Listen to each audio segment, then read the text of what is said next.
సిద్దిపేట జిల్లా నంగునూరు మండల కేంద్రంలోని జిల్లా పరిషత్ ఉన్నత పాఠశాలకు పూర్వ విద్యార్థులు తమ వంతు సాయం అందించారు. తాము చదువుకున్న స్కూలుకు ఏదైనా చేయాలని 2003-2004 బ్యాచ్కి చెందిన విద్యార్థులు సౌండ్ సిస్టమ్ డొనేట్ చేశారు. దీనిని విలువ దాదాపు 50,000 దాకా ఉంటుందన్నారు. ఈ సందర్భంగా వారు ఆనందం వ్యక్తం చేస్తూ గత అనుభవాన్ని నెమరువేసుకున్నారు. ఎస్ఎస్సి బ్యాచ్లో మేము చదువుకున్న స్కూల్కి జ్ఞాపకార్థంగా మేము మైక్ సెట్ ఇవ్వడం జరిగింది. స్కూల్కి ఈరోజు మా మిత్ర బృందం అందరం కలిసి ఇక్కడికి వచ్చి ఇవ్వడం జరిగింది. అదేవిధంగా మేము ఇచ్చే మెసేజ్ ఏంటంటే, మాలాగా చదువుకొని మంచి మంచి పొజిషన్లో ఉండి స్కూల్కి కావాల్సినటువంటి ఏదైనా అవసరాలు కానీ ఏదైనా మనం సహాయం చేయడానికి ముందుకు రావాలనే ఉద్దేశంతో మా బ్యాచ్ ఒక ఆదర్శంగా ఉండాలనే ఉద్దేశంతో మేమందరం అనుకొని మేము ఈ స్కూల్కి ఇవ్వడం జరిగింది.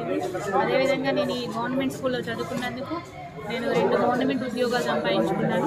ఫస్ట్ సివిల్ కానిస్టేబుల్గా ఉద్యోగం వచ్చింది. దాని తర్వాత ఎక్సైజ్ కానిస్టేబుల్గా చేస్తున్నాను. ఇంకా ఫర్దర్ గ్రూప్స్కి ట్రై చేస్తున్నాను. నాకు ఈ అవకాశం ఇచ్చినందుకు స్కూల్ బృందానికి కానీ ప్రతి ఒక్కరి మా